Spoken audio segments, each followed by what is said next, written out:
마태복음 24장이 이제 우리가 이 종말의 징조에 대해서 보는 장입니다. 오늘은 종말의 징조 네 번째 시간이고, 그 네 번째 시간은 특별히 종교계를 통해 본 종말의 징조 첫 번째 시간입니다. 이 종말의 징조는 우리가 지난번에 봤던 것처럼 지진, 기근, 전쟁, 여러 가지 이런 자리가 보았습니다.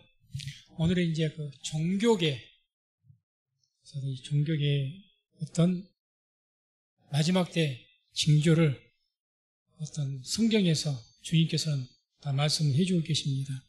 그래서 여러 가지 이제 우리가 다음번까지 해서 두 번에 걸쳐서 볼 건데, 오늘 먼저 이 종교계에서 나타나는 그 종말의 징조 보게 되면, 첫 번째 어떤 징조가 있느냐? 미혹하는 자가 많아집니다. 마태복음 24장을 펴놓으면 좋습니다. 항상 거기를 중심으로 하니까 미혹하는 자.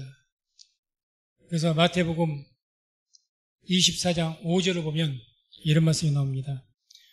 많은 사람이 내 이름으로 와서 이르되 나는 그리스도라 하여 많은 사람을 미혹해 하리라. 이제는 많은 사람들이 주의 이름으로 온다 말은 게 거짓 메시아로 온다. 내가 재림 예수다. 또는 이만희와 신천지 이만희와 같이 이만희가 그렇게 했죠. 내가 보혜사다. 이렇게 이야기했고, 또 다른 어떤 이단들에서는 자기가 재림 예수다. 그렇게 이야기를 했습니다. 그래서 그런 어떤 자들이 이제 나타날 것이다. 지금 많이 그런 일들이 있습니다. 우리나라에도. 특별히 이제는 전 세계적으로 거짓 메시아가 이렇게 등장을 하는데, 전 세계적으로 그 어떤 나타나는 그 징조가 어떻게 보였느냐. 좀 오래됐습니다만은 국민일보 1992년 1월 10일자의 신문에 나온 겁니다. 신문 기사에가 이런 내용이 실렸어요. 뉴에이지 운동본부 뉴욕 타라센터의 벤자민 크렘은 1982년 4월 25일 미국, 영국, 프랑스 주요 일간지의 전면 광고에 다음과 같은 글을 실었다. 그래서 이 벤자민 크렘이라는 사람이 이제 미국, 영국, 프랑스 그런 주요 일간지에다가 전면적으로 광고를 하나 실었는데, 그 광고가 어떤 내용이냐 그대로 읽어드릴게요. 새 시대의 메시아인 마이트레야는 현재 존재하고 있으며 세계의 권좌에서 그의 정당한 권리를 누리기 위해 준비하고 있다. 이제 곧 다양한 가운데서 통일을 이루기 위해 곧 나타날 것이다. 이렇게 광고를 일간지에 냈습니다. 그래서 실제로 그들이 활동을 하고 있고, 그리고 그들은 이런 광고를 내고 선포한 뒤에 매년 1월 11일 이제 엊그저께 모였겠네요. 오후 11시에 이집트의 피라미드 앞에서 모임을 가지고 있고, 그래서 이제 1992년 당시 1월 11일에는 전 세계 각국의 뉴에이지 운동가들이 그 피라미드 앞에서 모여서 노골적으로 이제는 그 서단 마귀를 메시아로 인정을 하고 빨리 마귀가 이 땅에 임하기를 기원하는 그런 축제와 모임을 가졌다고 합니다. 그래서 이것은 이제 전 세계를 대상으로 해서 어떤 새 시대 메시아 마이트레야라고 하는 그런 어떤 존재가 하나의 세계를 구원할 메시아로 오실 것이다. 곧 그렇게 하면서 그 이집트에서 피라미드 앞에서 매월 1월 11일마다 그가 오기를, 우리 같으면 예수의 재림처럼 그가 오기를 기다리는 모임 가지고 있다는 겁니다. 이것은 이런 일들, 그 외에도 우리 한국에는 거짓 메시아가 많죠. 자칭 예수가 많습니다. 그런 자들이 이제 마지막 때가 된 미혹하는 일들이 있게 될 것이다. 그래서 지금까지 수십 년간 계속 그래왔고 점점 더 그 빈도수가 높아지고 있습니다. 두 번째로는 거짓 메시아가 미소한데, 또 마태복음 24장 11절 보면 이런 말씀이 나옵니다. 거짓 선지자가 많이 일어나 많은 사람을 미혹하게 하겠으며, 이번에는 메시아가 아니라 거짓 선지자입니다. 선지자는 올라가서 목사죠, 목사. 말씀을 가르치는 자들, 전하는 자들. 그래서 거짓 목자가 많이 일어나서 많은 사람을 미혹하게 할 것이다. 오늘날 목사라고 해서 다 믿을 수가 없는, 사실은 성도라고 해도 내가 예수 믿는 성도여도 요즘 교회에서 새로운 사람이 오지 않습니까? 썩 반갑게만, 그리고 아무 방비 없이 그냥 환영만 해줄 수 없는 입장은 신천지가 지금은 조금 주춤했습니다. 코로나 때문에. 그전에 어떻겠습니까? 아주 추수꾼을 파송을 해서 속이니까 우리 교회도 몇 번 왔다 갔었어요. 왔다 갔습니다. 왔다 가고, 그때 제가 오후 예배 드리면서 저 뒤에 원탁에 앉아있어 아주 낮에 점심을 같이 먹으면서, 그때 당시에 점심했으니까 목사님 말씀 은혜 받았다 그러면서 자기가 여의도 순복음교회 떠가지고 하니까, 그때 이제 김건태 장로님이 여의도 순복음교회 추천 아닙니까? 말 듣고 나서 그래요? 그런 것이 있었나요? 그냥 물어보니 주춤했어서 좀 이상하다 했는데, 그래서 제가 오후 예배에 참여하길래 의도적으로 대놓고 이만희 이름으로 거론하면서 막 사정없이 속된 말로 깠습니다. 그랬더니 뒤에서 막 열심히 적고 있더니 몇 번이나 나를 쳐다보더니 째려본 거죠. 쳐다보더니 탁 일어나서 나가버려요. 그러니까 우리가 적은 모이면 다 드러나는데, 몇백 명 이렇게 모인 데는 딱 숨어서 들어갑니다. 그러니까 막 마음도 관영도 못해요. 하도 거짓말 했으니까. 진짜 어디 다녔다고 그러고 안 다니서 다녔다고 그러고, 왜 가장하기 위해서, 그래서 다른 사람들을 끌어내기 위해서 이렇게 합니다. 그런 자들이 많이 일어나죠. 마태복음 24장 24절에도 거짓 그리스도들과 거짓 선지자들이 일어나 큰 표적과 기사를 보이어 할 수만 있으면 택하신 자들도 미혹하게 하리라. 이제는 이 거짓 선지자들이 어떻게 큰 표적과 기사를 보인다고 합니다. 큰 표적과 기사가 뭐죠? 귀신을 쫓아내고 병을 고쳐주고, 그런 것들을 거짓 선지자가 한다는 이야기죠. 왜? 마귀에게도 능력이 있습니다. 귀신에게 능력이 있어요. 사람보다 훨씬 셉니다. 그러니까 이제 그들은 귀신의 힘을 입어서 그렇게 하겠죠. 어쨌든 우리 눈앞에는 뭐가 벌어집니까? 병자가 일어나요. 병자가 일어납니다. 거짓 선지자가 예수 이름을 명하노니 이럴 때 벌떡 일어나요. 예수 이름을 명하노니 귀신이 떠나갈지어다. 귀신이 떠나가요. 그런 일들이 있을 거라는 겁니다. 그런 일들이. 그래서 그런 일들이 이제 왜? 그런 표적과 기사로, 기적으로 우리를 유혹할 것이다. 그러니까 보라, 여기 있다 저기 있다도 너희가 가지 말아라. 저도 우리 같은 지방에 있던 목사님이 계속 어떤 말들을 막 합니다. 옆에서 어디 모임 가면 귀신을 쫓아내고 뭐가 나타나고 막 그런다고 막 가보자고. 그런 일들 많이 있습니다. 미혹되지 마십시오. 미혹되지 마세요. 귀신 쫓아내는 사역 있습니다. 성경에가 있으니까. 예수 쫓아내셨잖아요. 사도들이 쫓아냈잖아요. 있습니다. 그렇다고 귀신 쫓아다니지 마십시오. 우리가 살면서 저에게도 귀신이 들어와서 순간 성도들을 미혹하게 시험 들게 할 수도 있습니다. 누구든지 귀신이라고 해서 영이기 때문에 누구든지 깨어있지 않고 기도하지 않으면 그 사람에게 순간적으로 들어갈 수가 있어요. 그 사람이 갑자기 거기서 유혹받아가지고 막 교회를 핍박을 하고 그럴 수는 있는 겁니다. 그럼 우리는 그런 일이 발생했을 때 기도하면서, 기도하는 분들은 그걸 알죠. 이게 뭔가 영적인 악한 영이 틈을 탄 것 같다. 이 생각이 되면 바로 대적하며 기도하면 됩니다. 저도 이렇게 목회하다가 조금 세상 말로 좀 쎄한 뭐가 있어요. 이게 좀 조짐이 이게 사람이 하는 일 아니라 영적인 일인 것 같다. 귀신이 한 것 같다. 이유가 없이 대적 기도합니다. 그래서 효과를 많이 봤습니다. 그럼 걱정했던 일이 안 일어나요. 걱정했던 일이. 아무튼 그런 일들이 있으니까 항상 깨어있고, 또 특히 그런 영적인 악한 영들의 작용을 영적으로 느끼게 되면 조금이라도 조짐이 이상이면 예수님을 순간순간 대적하십시오. 나를 틈탈 수도 있고 가족을 틈탈 수도 있고 함께한 신앙 성도들을 틈탈 수가 있습니다. 강력하게 기도하면 악한 마귀는 예수 이름으로 대적하면 떠나가는 줄로 믿습니다. 그렇게 해서 우리가 중심을 잡아야 됩니다. 그래서 이들이 이제 이 미혹을 하는데 아주 어떻게 하느냐, 자꾸 이렇게 이 복음을 왜곡시키죠. 복음을 왜곡시킵니다. 자꾸 이렇게 이 진리를 왜곡시켜갖고 이 미혹하단 말이 방황하게 하다 이 뜻을 가지고 있습니다. 뭔 뜻이 방황하게 한다. 그러니까 내가 잘 믿고 있어요.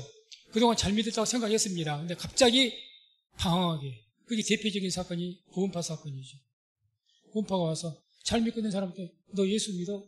너 구원 받았어? 확신해? 갑자기 찌르고 물어보는 거예요. 구원 확신 있어? 하고 물어. 그 구원파가 묻는 거거든요. 너 구원에 확신 있어? 그러면 갑자기 뻥 해갖고 또 하필이면 내가 요즘에 좀 교회도 조금 소홀하고 기도도 소홀하고 있는데 그때 찌르는 거예요. 컷 물어보면 그냥 그때 내가 구원 받았나?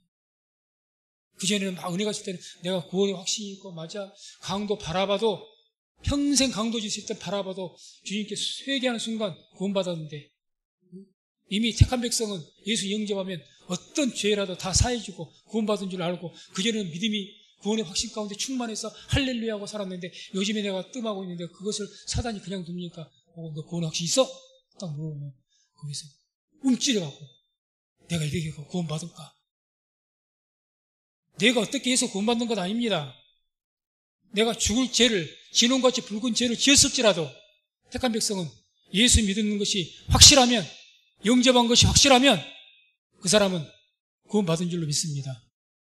살아가면서 예수 믿는 사람이 죄를 짓고 살면 징계받아요. 구원은 잃지 않지만 영혼은 구원 잃지 않죠. 징계받습니다. 때로 하나님께서 치시는 거죠. 그죠? 치는 거죠.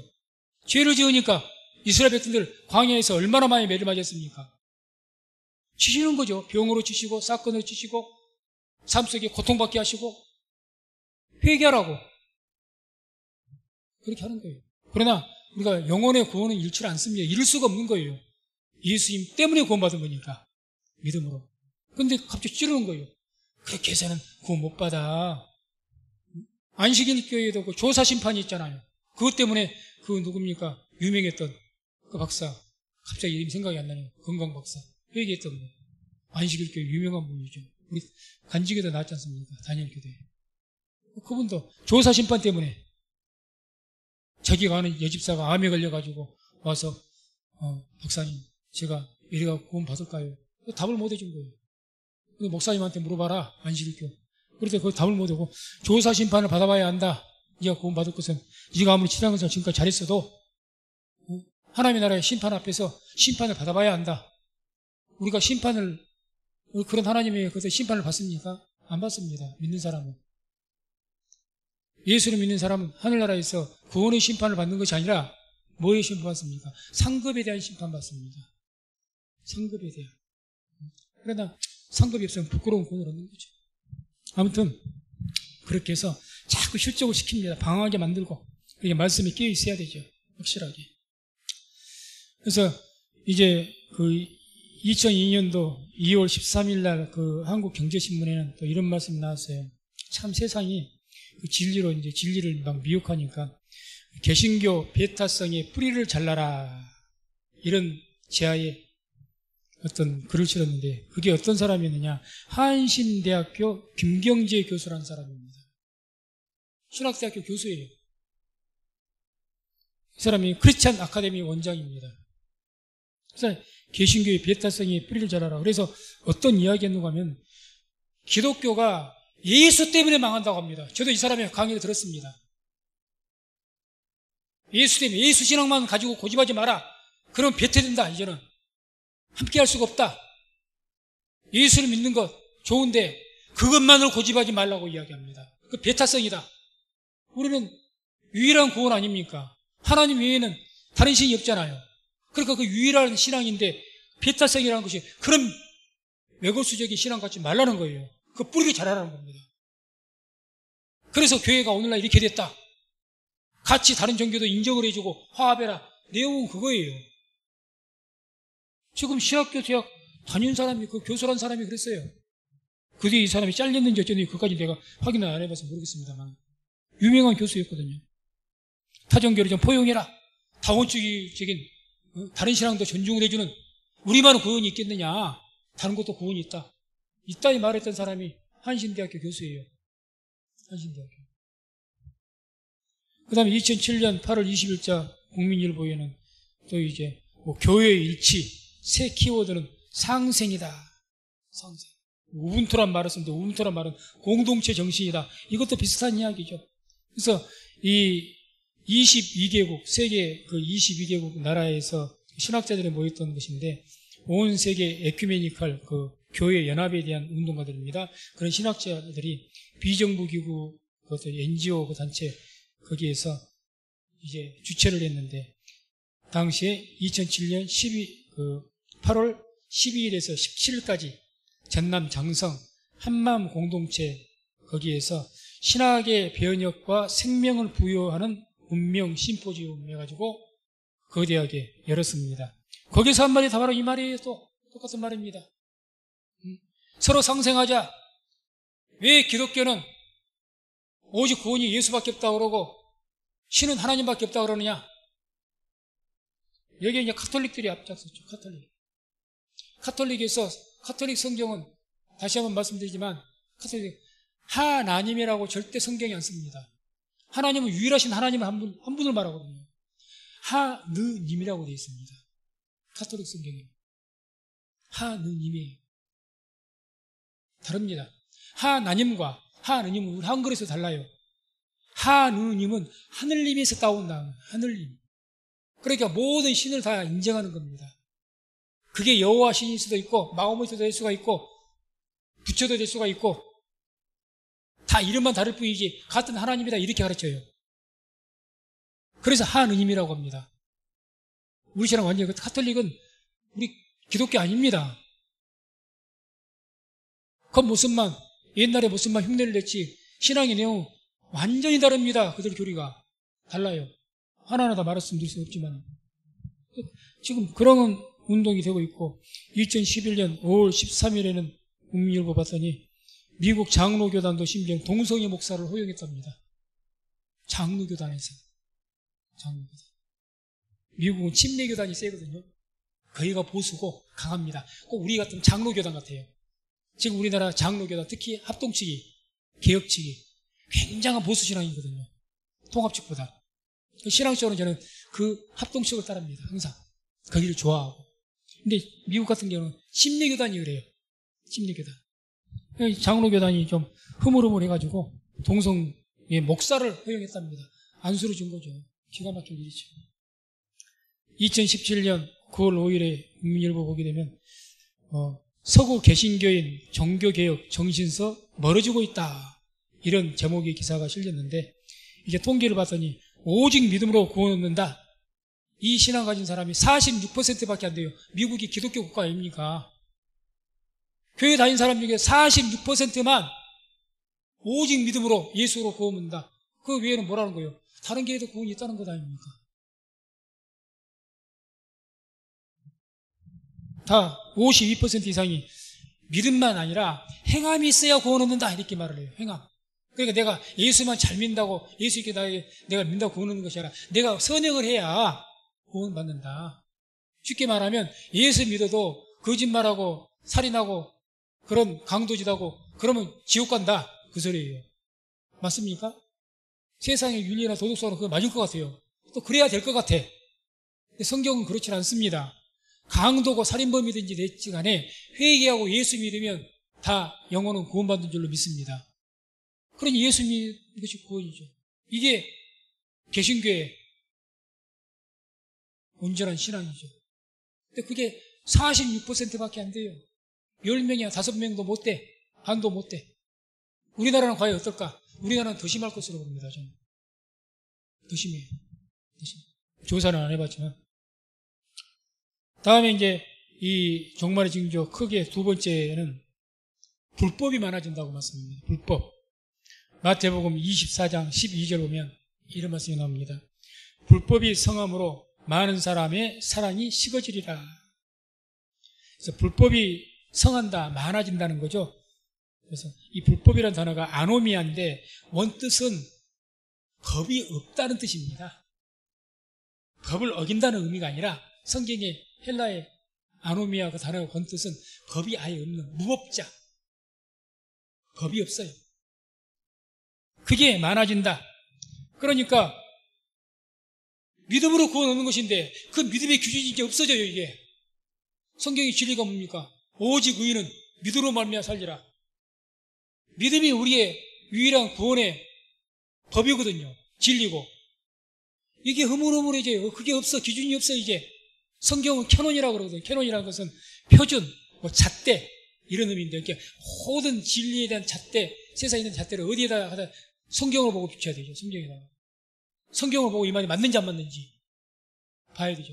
이게 잣대인데 그 성경을 이제는 모호하게 이야기해 버립니다. 카톨릭 같은 경우에 성경의 말씀보다 교황의 말이 그 위에 있습니다. 교황이 어떻게 성경을 해석하느냐, 그게 법이요. 그게 카톨릭은 진리입니다. 제가 억지로 지어낸 이야기 아니고 실제로 그랬어요. 그래서 말도 안 되는 그 교리들이 만들어지는 거예요. 성모 마리아의 부활설, 성모 마리아가 죄는 없다. 성경에 그게 어디가 있어요? 근데 교황이 그렇게 이야기했습니다. 가르쳤습니다. 그게 그들의 교리예요. 교리. 우리 기독교 개신교의 교리라는 것은 철저하게 성경 바탕으로 교리를 만듭니다. 이게 기준이에요. 이게 기준이 없어. 법이 없어. 전부 흐려집니다. 그러니까 신앙이 왔다 갔다 해. 왔다 갔다 해. 그게 마지막 시대. 그러니까 그 결과가 사랑이 식어진다. 주에 대한 사랑이 식어지죠. 신앙이 식어지고. 분명하진 않죠. 있습니다. 그런 시대가 지금 우리가 살아가는 시대죠. 신앙계. 세 번째로 이런 신앙계, 종교계에 이런 징조가 세 번째인데, 열정이 식어진다. 신앙에 대한 열정. 뜨거운. 이거 우리가 피부로 느낍니다. 특히 한국교회에서. 유럽교회는 오래됐지만, 히브리서 10장 25절 보면 이런 말씀이 나옵니다. 모이기를 패하는 어떤 사람들의 습관과 같이 하지 말고 오직 구원하여 그날이 가까움을 볼수록 더욱 그리하자. 모이기를 패하단 말은 포기한다는 뜻이거든요. 모이기를 포기하는 거예요. 모이기를 포기했을 때 이유가 있죠. 코로나가 됐든지 뭐가 됐든지 내 개인적인 사정이 됐든지 간에. 어떤 사람 습관과 같이 하지 말고. 이게 이제 안 모이는 것이 습관이에요. 옛날에 것은 어떤 부호가 교회가 있었냐. 모이면 기도, 흩어지면 전도, 이런 구호가 있었거든요. 모이고 기도하는 것에 얼마나 열을 올리는지 모릅니다. 이렇게 모이면 기도, 흩어지면 전도 됐어요. 그런 열정 없습니다, 지금. 단지 신앙이 교회 예배에 대해서 나 신앙이 위안만 삼아. 그럼 오늘 교회 갔다 왔으니까 됐지. 그것만 삼아. 대단히 죄송한 이야기지만 오늘 낮에 선포했던 것처럼 하나님을 알고 예수님을 아는데 믿지는 않는 사람들입니다. 그냥 종교적인 위안, 오늘 교회 갔다 왔으니까 됐다는 위안. 안 가면 좀 꺼리지 하고 갔다 왔으니 뭔가 내가 의무로 했다는 그 어떤 평안함. 그것 때문에 교회로 나오는 거예요. 열정이 없죠. 하나님에 대한 사랑이 없습니다. 막 몸부림쳐서 막 하려고 하는 그게 막 요즘에는 많이 식어졌습니다. 근데 마지막 때도 그렇게 된다고 이미 말씀한 거죠. 그러니까 그런 열정이 없는데 두 번 모이고 한 번 모이고 줄이고 또 모여. 시간 줄여. 자꾸 시간 줄이고 횟수 줄이고 이것도 하지 마 저것도 하지 마. 이것도 그만해. 이 바쁘고 복잡한데 뭘 또 그걸 해. 꼭 해야 될 것만 해. 이런 식으로 점점 늦어 가고 있는 거죠. 죽습니다. 반드시 죽습니다. 유럽교회 같이 이제는 문 닫습니다. 유럽교회 가봐야 그런다죠. 건물을 크고 겨우 앉아있어봐야 70, 80대 노인들만 몇 명 앉아가고 있다잖아요. 예배 때. 그 꼴 납니다. 영적으로 죽어버리는 거죠. 그래서 계시록 3장 15절 16절 보면 계시록에서 말씀하시는 장차 있을 교회에 대해서 7개의 교회를 쭉 말씀하시는데 맨 마지막 교회가 라오디게아 교회예요. 우리 이 시대의 어떤 교회를 상징한다고 합니다. 그 교회에 대해서 어떤 말씀을 하시느냐. 내가 내 행위를 아노니 내가 차지도 아니하고 더웁지도 아니하도다. 내가 차든지 더웁든지 하기를 원하노라. 내가 이같이 미지근하여 더웁지도 아니하고 차지도 아니하니 내 입에서 너를 토하여 내치리라. 내 입에 토해서 내친다는 말씀을 집중하시기 바랍니다. 이렇게 미지근하게 해도 살아도 하나님께서 나를 아무 일 없으니까 아무 일 없겠구나. 그러나 주님께서 뭐라? 내가 토해서 내쳐버린다는 거예요. 토해서. 미지근하고 살아도 아무 일이 없을 것이다? 그렇지 않습니다. 당장에는 어떤 일이 안 일어날지 몰라도 이게 쌓이고 쌓이면 주님께서 토해서 내쳐버릴 때가 있습니다. 그러니까 우리는 신앙생활 할 때 그냥 적당하게 지금 당장에 아무 일 없으니까 괜찮을 것이다. 뭐든지 그렇죠. 우리가 건강도 그러지 않습니까? 건강에 대해서 조금 신경 안 쓰는 분들은 그냥 얘가 아무렇게나 먹어도 괜찮고 좀 무리해도 괜찮고 지금 당장에 괜찮습니다. 5년 10년 지나봐. 어떻게 되는가? 나이가 들어봐. 어떻게 되는가? 어제도 우리 엊그저께도 신년 우리 하례 지방의 목사님들 모여서 이제 하례를 가지고 잠깐 대화를 했는데 한 4년간 5년간 나오지 못했던 목사님 나오셔가지고 반가워서 인사를 하고 식사를 하면서 이야기하면서 말하는 것이 당뇨가 혈압이 높아가고 300이 넘어가고 또 어디 하여튼 많이 아프셨더라고요.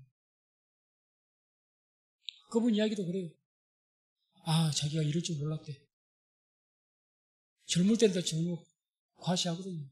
내가 건강한데 시간 좀 지나보면 합니다. 시간 좀 지나보면 합니다. 청년들도 건강 문제뿐만 아니라 자기의 삶의 문제도 계속 게으름 피우고 계속 헛된 짓이나 해봐. 5년 뒤에 10년 뒤에 자기의 장래가 어떻게 될 건가? 생각 한번 해보세요. 어떻게 될 것 같습니까? 지금 괜찮으니까 5년 10년 뒤에도 아무 일 없을 것 같습니까? 안 그렇습니다.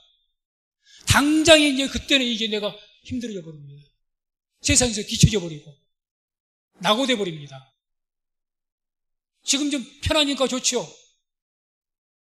지금 준비 않고 그러면요 5년 뒤 10년 뒤는 형편없어져 버립니다. 이제는 못 따라가요. 세상. 신앙도 마찬가지입니다.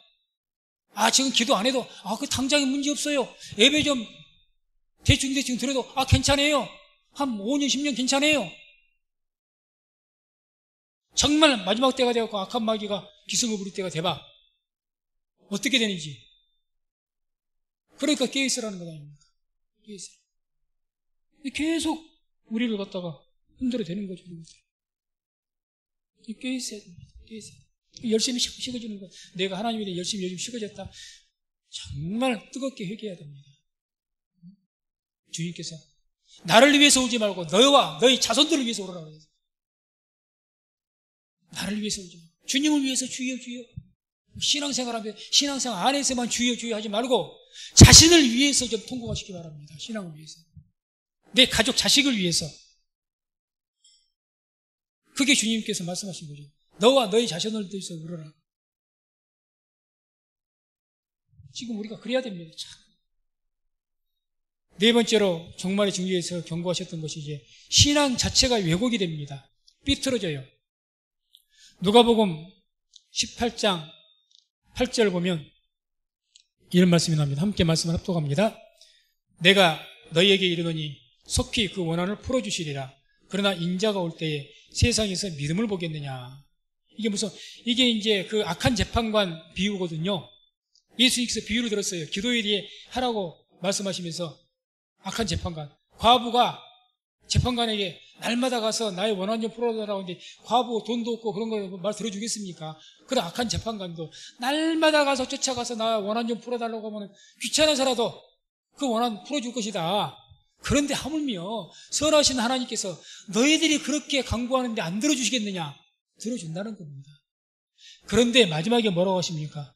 인자가 올 때 그러나 인자가 올 때 세상에서 믿음을 보겠느냐? 그게 참된 믿음이냐? 그 말이죠. 우리가 막 입으로 주여 주여 이거 주시옵소서 저거 주시옵소서 막 금식하면서 막 부르짖으면서 방언으로 따따따 하면서 막 고래고래 하는데 그런 것도 되게 믿음을 보겠느냐 그 말이에요. 이게 무슨 말일까? 기도하고 구하는데 하나님의 뜻대로 구하지 않는다는 거예요. 내 욕심만을 위해서 기도하는 거지요. 내 욕심만. 하나님의 뜻에 대해서는 관심이 없어. 가장 당장에 내가 원하는 거 채워주고 내 문제 해결해주고 이것만 있으니까 주여 주여 하고 부르짖고 날마다 들어주긴 들어준다는 거예요. 하나님께서. 왜? 약속하셨으니까. 기도에 대한. 부모들이 자녀들이 아무리 주면 안 될 것을 그냥 달라고 해도 워낙 때를 쓰면 주거든요. 때를 쓰면 줘요. 그런 것처럼 주기는 너한테 믿음 보겠느냐. 세상의 믿음이 이제는 믿음이라는 것은 전제가 뭔 줄 아십니까? 믿음의 대상은 누구냐? 내가 아니라 하나님이에요. 주님이시고. 그럼 모든 것이 하나님의 뜻에 맞춰야 돼. 이게 하나님 주님이고 거기에 내가 따르는 삶을 사는 것이 믿음의 삶인데 나는 앞장서고 주님은 나를 따라오라는 거야. 주님 내가 이 일하니까 주님 규정만 일으켜 주셔. 주님 내가 이 일하니까 돈만 벌게 해 주셔. 내가 그럼 교회도 짓고 뭣도 할게요. 이런 식이요. 주객이 전도된 거죠. 한국교회 기도 형식이 다는 아니지만 많은 경우가 그렇습니다. 기도가. 하나님 주의 말씀하시옵소서. 제가 주님 쫓겠습니다. 그래서 내가 주의 일을 하기 위해서 이런 달란트를 주시고 주의 이런 일을 하니까 돌이 필요하니까 주님 이런 물질을 좀 채워주시옵소서. 이런 것이 아니라 내가 모든 게 내가 하고 싶은 것을 다 계획 잡아놓고 나는 이렇게 하고 싶습니다. 주님 그러니 이것 주시오. 주님이 완전히 무슨 도깨비 방망이에요. 도깨비 방망이. 인격체가 아니고 능력만 행하시는. 그렇게 되죠. 신앙이 왜곡되죠. 그러니까 예수님께서 마태복음 17장 17절에 이렇게 말씀합니다. 예수께서 대답하여 가라사대 믿음이 없고 패역한 세대여 내가 얼마나 너희와 함께 있으며 얼마나 너희를 참으리요. 패역한 세대야. 삐뚤어졌다. 꼬여졌다. 그러니까 뭔가 막 열심히 부르짖고 뭔가 막 하는 것 같은데 열심히 하는 것 같은데 겉으로 보기엔 그러는데 주님 보시기에는 믿음이 안 보여. 진짜 믿음이 참된 믿음이. 그러니까 너 이렇게 믿음이 있냐? 그 말이에요. 이 믿음 진짜 믿음 참된 믿음 맞아? 열심도 무조건적인 열심은 열심이 아니죠. 항상 우리에게는 신앙의 기준이 있어야 됩니다. 하나님 말씀 딱 그 기준. 하나님 뜻에 따라서 내가 열심도 내고 거기에 아래서 내가 뭐 행하는 것이지. 내가 주님보다 앞서면 안 되잖아. 또 마지막으로 하나 더 오늘 볼 것은 종교가 통합되어집니다. 마지막 시대가 되면 종교가. 지금 그런 조짐들이 보이고 있습니다. 제가 알기로는 듣기로는 이제 이 신천지가 됐든 이제 통일교가 됐든 이단들 기독교에서 파생된 것을 이단이라고 그러거든요. 불교는 이단이 아니에요. 타종교지. 우리 기독교에 나간 것도 아니고 우리 기독교에 전혀 상관이 없습니다. 그러나 뭘 이단이라고 하느냐? 기독교에서 파생되어져 갔는데 우리하고 전하는 것이 달라. 교리가 달라. 그럴 때 이단이라고 하는 겁니다. 그런데 그런 이단들이 이제는 연합하려는 움직임을 보이고 있습니다. 연합하려. 자기들끼리. 누구하고 싸우려고? 우리하고 싸우려고. 야, 저 개신교 그래도 아직까지 덩치가 크고 그러니까 우리들 하나님으로 안 되겠다. 신천지가 예를 들어서 이만희가 야 그러니 야 박옥수 이리 와봐. 또 뭐 다른 어떤 이단들 이리 와봐. 야 우리 같이 대접하자. 주들끼리 비슷하잖아요. 주들끼리. 그런 일들이 이제 종교 통합이 자꾸 이제 이루어진다는 거죠. 우리나라에서도 그런 조짐이 아직까지 뭐 신문 언론에 보도된 것도 없고 그렇지만은 그런 것도 된다고 잠깐 들었습니다. 전 세계적으로는 그런 일들이 많죠. 그래서 마태복음 13장 30절 보면 이런 말씀이 나옵니다. 말씀과 같이 똑똑합니다. 둘 다 추수 때까지 함께 자라게 두어라. 추수 때에 내가 추수꾼들에게 말하기를 가라지는 먼저 거두어 불사르게 단으로 묶고 곡식은 모아 내 곡간에 넣으리라. 아멘. 주인께서도 비유로 드신 거죠. 알곡과 가라지. 딱 밭을 보여주시고 종이 묻습니다. 주인에게 주인님 저 가라지들이 많은데 저거 빨리 뽑아버려야 되지 않겠습니까? 알곡들이. 그러니까 가만 두어라. 언제까지 두어라? 추수 때까지 두어라. 추수하기 전에 이 가라지를 먼저 뽑으면 이 가라지라는 것이 그 알곡하고 이 뿌리를 같이 엉켜 있기 때문에 가라지를 뽑다가 이제 알곡도 뽑히는 경우가 있으니까 그러면 안 되니까 놔둬라. 그러니까 알곡과 가라지는 또 이 추수 때 그전에는 그 새싹일 때는 구분이 안 간답니다. 똑같아 요양이 똑같아. 이렇게 구분이 안 가. 그러니까 자랄 때까지 열매를 맺을 때까지 둬라. 그 뒤에 어떻게 하신다고 말합니까? 이 말씀이 중요하죠. 그렇게 가만두어라. 자라게 두어라. 추수 때에 내가 추수 끝에 말하기를 뭐라고요? 가라지는 먼저 거두어 불사르게 단으로 묶고. 결과적으로 불사르기 위해서 하는 것이지만 가라지를 먼저 거두어서 어떻게 한다는 겁니까? 단으로 묶으라고 그러잖아요. 단으로 묶고 함께 묶어버린 겁니다. 꼭 그것처럼 지금 이단에 대한 어떤 가라지들이 자기들끼리 뭉칩니다. 통합을 합니다. 이 통합이 성경적으로는 그렇게 묶어서 뭐 하기 위해서 그렇게 묶여진다는 겁니까? 장차 저것도 그대로 묶어서 불에 던지기 위해서. 모든 종교가 이 평화의 이름으로 지금 통합되고 있죠. 현재 WCC 잘 아는 세계교회협의회죠. 여기는 세계 종교협의회로 완전히 변질되어 있습니다. 원래는 기독교로 출발을 했는데 변질돼 가지고 세계 종교협의회. 그러니까 기독교뿐만 아니라 불교 다 포함해서 협의회가 돼버린 거예요. 고린도후서 11장 13절 14절 보면 이런 말씀이 나옵니다. 저런 사람들은 거짓 사도요 괴율의 역군이니 자기를 그리스도의 사도로 가장하는 자들이니라. 이것이 이상한 일이 아니라 사단도 자기를 광명의 천사로 가장하나니. 그러니까 이제 우리가 어려운 것이고 영분별의 은사를 받아야죠. 그래서 모든 것 주님께서 말씀한 그들의 열매로 그들을 알라고 했지 않습니까?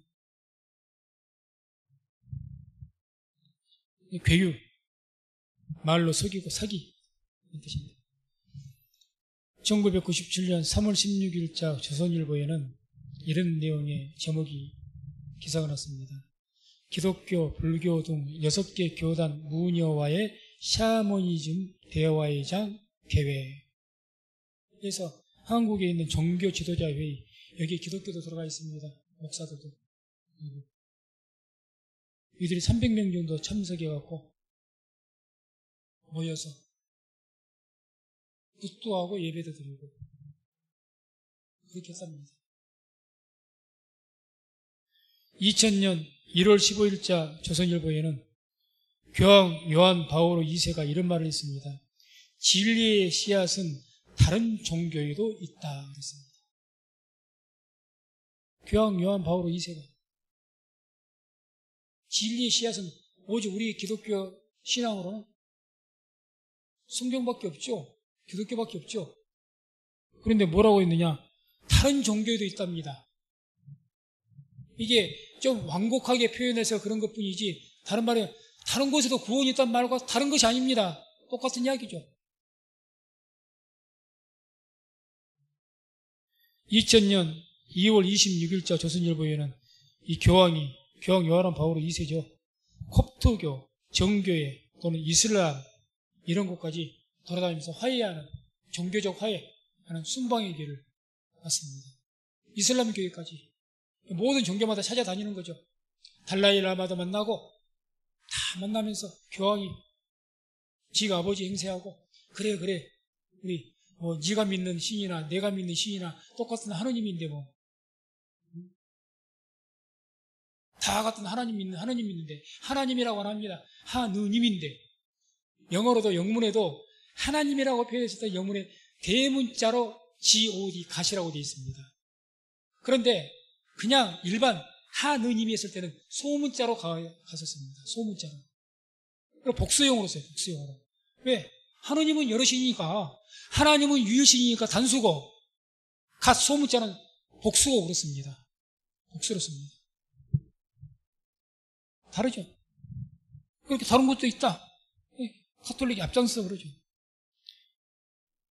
또 2001년 5월 8일에도 국민일보 보니까 교황 역사상 처음 이슬람 사원 방문. 그래서 향심 기도라는 것을 이제 그때 말했는 것 같아요. 여기서 영성적 원천인 하느님과 무한한 일치통한 사랑의 충만, 이슬람의 그 마음이 그쪽 알라, 거기에 일치. 2002년 4월 21일자 국민일보 신구교 일치 가속과 함께, 신교는 우리를 말하고 구교는 카톨릭을 말합니다. 거기하고 집제라든가 교리가 다르거든요. 그것을 일치시키겠다는 거예요. 어떻게 일치가 됩니까? 안 되지요. 거기하고 가르치는 것이 다른데, 거기는 하느님이고 우리 하나님인데 어떻게 일치를 시켜요? 그걸 하겠다고 나서는 얼간이 목사들도 많이 있다는 거죠. 그런 일이 계속있죠. 2003년 8월 7일 경향신문에도 모든 종교는 통한다, 이런 제하에서 한국 종교인 평화회의에서 모이는 것입니다. 성공회는 기독교 계통입니다. 성공회, 카톨릭, 불교, 유교, 원불교, 천도교, 도교, 온갖 종교가 다 모여갖고 회의를 하는 거예요.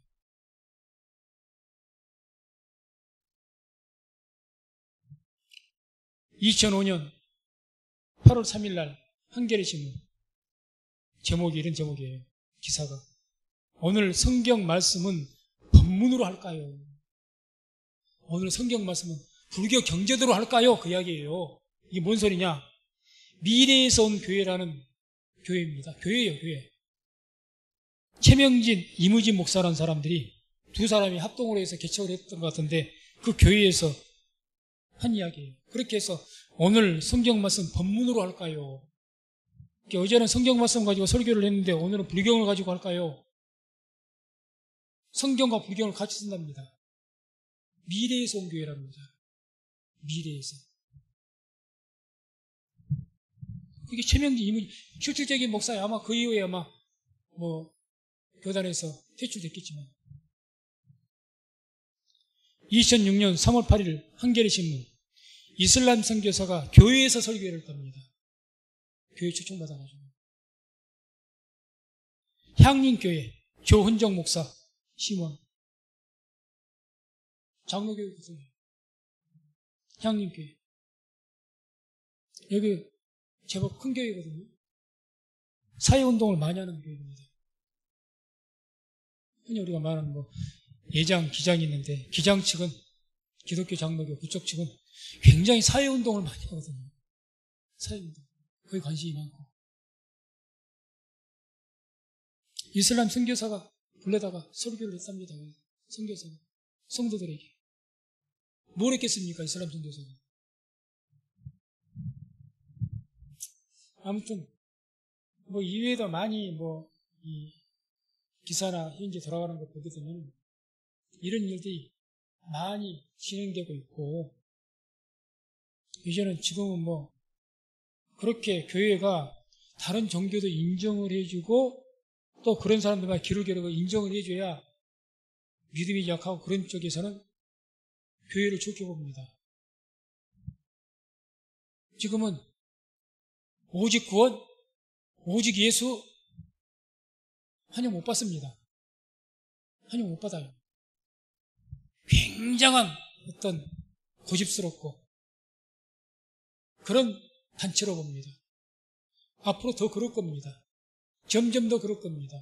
예수님이 예언하셨습니다. 마지막 때 너희가 핍박을 많이 받을 것이다. 나 때문에 핍박받을 것이다. 내 때문에. 예수 때문에 핍박받는다는 거죠. 예수 때문에. 그러니 이런 징조가 일어나는 것을 지금 현재 일어나 있고, 이미 몇 년 전에 5, 6년 다 일어났었고, 또 지금도 계속해서 진행되고 있고 더 심해질 것이고, 그러니까 우리는 지금 이 시대를 살아가는 우리들에게는 이 종말의 징조를 통해서 그래서 깨어 있어야 됩니다. 교회가 오늘날 세상에서 우리가 도덕적으로 윤리적으로 잘못해서 지탄을 받는 거야. 지탄받아 마땅합니다. 회개해야 될 일입니다. 그러나 앞으로 그 도덕적인 것보다는 이런 신앙 문제 때문에 너희는 왜 이렇게 외고수야? 연합할 줄도 모르고 서로 평화하지 않은데 너희가 산통을 다 깨고 있다. 이런 이유로 많이 핍박을 받을 겁니다. 그래서 중요한 건 주님께 우리가 뭘 요구하시겠습니까? 그러한 때가 올지라도 끝까지 믿음 잃지 않고 그 믿음을 지키기를 주님께서 원하시는 줄로 믿습니다. 지키십시오. 우리에게 있어서 구원은 오직 예수밖에 없고 우리에게 있어서 하나님은 오직 여호와 하나님 외에는 안 계십니다. 어떤 분이 그래요, 저한테 전도할 때. 왜 당신들만 뭐 하나님이라고 그러고 그렇게 믿다고 내가 그 이야기했죠. 할아버지였는데, 할아버지, 우리에게는 할아버지도 그 아버님이 계시죠? 아이, 당연히 있지. 예비 없는 자식이 어디가 있어? 한 분이시죠? 아, 이 사람아, 그 한 분이지. 그러면 아비가 둘인 사람이 어디가 있어? 나도 나를 지으신 분은 하나님 한 분이십니다. 우리를 창조하시고 지으신 분은 야훼 하나님 한 분밖에 안 계셔요. 또 다른 존재 없습니다. 내 육신의 아버지가 하나이듯이 영적인 아버지도 한 분이십니다. 거기서 뭔 이런 데도 아버지고 이웃집 아저씨도 아버지입니까? 한 분이시고 구원도 마찬가지입니다. 하나님이 한 분이시니 우리를 지으신 분이 우리를 낳으신 분이 한 분이시니 또 우리를 구원하신 분도 예수 그리스도 외에 하나님의 아들 외에는 없는 줄로 믿습니다. 그게 성경의 가르침 아닙니까? 여기에서 일체 흔들리지 마십시오. 구원받는 것, 예수께서 우리의 죄를 지어 십자가 죽으심으로 우리 영혼은 구원받았습니다. 그 외에는 길이 없습니다. 믿는 것 외에는 영원히 구원받을 길은 없습니다. 상을 받고 그런 것이야 선행을 하고 잘하면 되겠지만 영원 구원받는 것은 예수 믿는 길 외에는 없습니다. 이게 우리의 가장 근본적인 신앙입니다. 흔들리지 마십시오. 어떤 것이 들어오고 어떤 위화를 해서 말할지라도 이것은 신앙의 원리니까, 구원의 원리니까 그걸 끝까지 잘 지키시고 믿음을 지키기 위해서 주님 오실 때 우리가 믿음을 잘 지켜서 잘했다, 충성된 종아 하고 칭찬받고 승리하는 저와 우리 성도님 되시기를 주의 이름으로 축원을 드립니다.